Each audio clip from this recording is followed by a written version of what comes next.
मैं सनी और आप देख रहे हैं हमारा YouTube channel Sunny learning point. तो चलिए दोस्तों, आज के इस वीडियो में हम जानने वाले हैं प्रकाश किरण की परिभाषा और जो प्रकाश किरण है वो कितने प्रकार के होते हैं। तो बने रहिए हमारे इस वीडियो में। तो चलिए सबसे पहले हम जानते हैं कि जो हमारा प्रकाश किरण है उसकी परिभाषा क्या है। तो देखिए, जो प्रकाश किरण की परिभाषा है वो बहुत ही आसान है।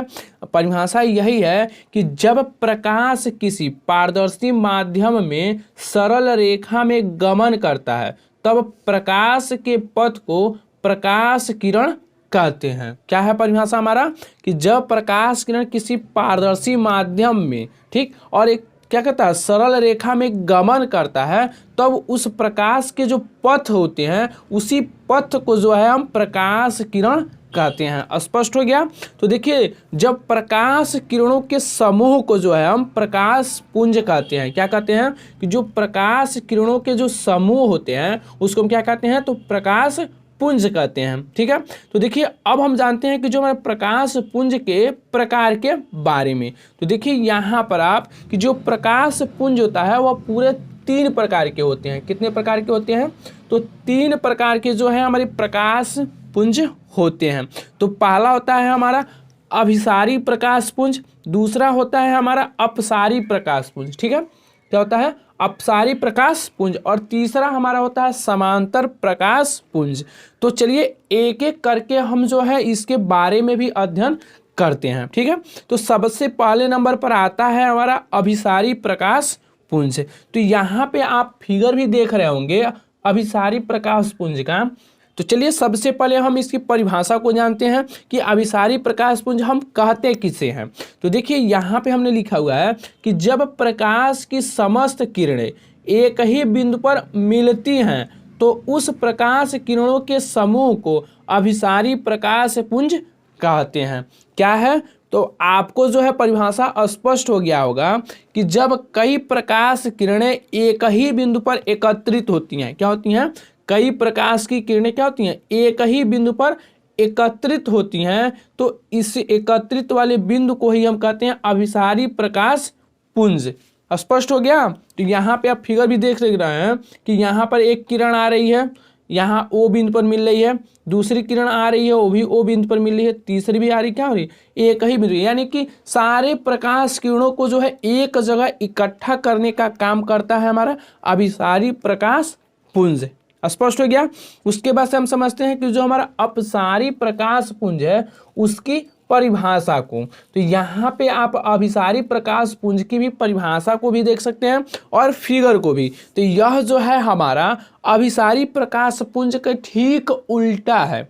क्या है, उल्टा है। अभिसारी जो है हमारा क्या करता है, प्रकाश किरणों को कहीं से भी आए उनको एक जगह इकट्ठा करने का काम करता है। लेकिन जो अपसारी प्रकाश पुंज है वह प्रकाश की किरणों को एक जगह से जो है चारों ओर जो है वितरण करने का कार्य करता है। यानी कि चारों दिशाओं में जो है वह फैलाने का काम करता है अपसारी प्रकाश पुंज। तो इसकी परिभाषा यही है कि जब प्रकाश की समस्त किरणें एक ही बिंदु से आती हुई प्रतीत होती हैं तो उन प्रकाश किरणों के समूह को अपसारी प्रकाश पुंज कहते हैं। तो यहाँ पे आप देख सकते हैं कि ओ बिंदु पर प्रकाश की किरणें है, ठीक है, और वह जो है अलग अलग दिशाओं में जो है क्या हो रही है, फैल रही हैं। क्या हो रही हैं, अलग अलग दिशाओं में जो है फैल रही हैं। तो इस घटना को जो हम क्या कहते हैं, अपसारी प्रकाश पुंज कहते हैं। यह करता क्या है कि एक जगह के सारे प्रकाश की किरणों को चारों जगह जो क्या करता है, बिखेरने का कार्य करता है।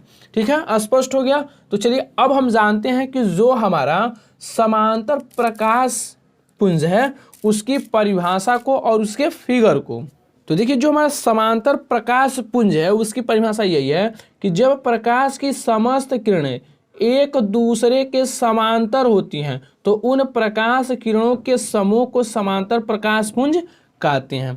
क्या है परिभाषा कि जब प्रकाश की समस्त किरणें जो है एक दूसरे के समांतर हो। जैसा कि आप देख सकते हैं कि यह एक प्रकाश की किरण है जो सीधी रेखा में गमन कर रही है, दूसरी प्रकाश की किरण वो भी गमन कर रही है और तीसरी भी। इसी प्रकार से कई प्रकाश की किरणें हैं जो एक सीधी रेखा में गमन कर रहे हैं, लेकिन एक दूसरे के बीच की जो दूरी है वह प्रत्येक जगह जो क्या है समान होती है।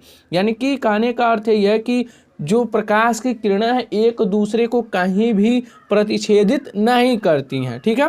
यानी कि इन दोनों के बीच की जो दूरी है वह प्रत्येक जगह बनी हुई होती है। तो इस प्रकार के प्रकाश के किरणों के समूह को हम समांतर प्रकाश पुंज कहते हैं। तो चलिए आज के इस वीडियो में हमने प्रकाश किरण और प्रकाश पुंज का अध्ययन बहुत ही सरल और आसान भाषाओं में कर लिए हैं। तो आशा करते हैं कि आप इन परिभाषाओं को भूलेंगे भी नहीं और आपको सटीक द्वारा जो है याद भी हो गया होगा। तो चलिए अगर आपको यह वीडियो अच्छा लगा हो तो लाइक, कमेंट, शेयर और सब्सक्राइब करना ना भूलें। तो चलिए मिलते हैं हम नेक्स्ट वीडियो में।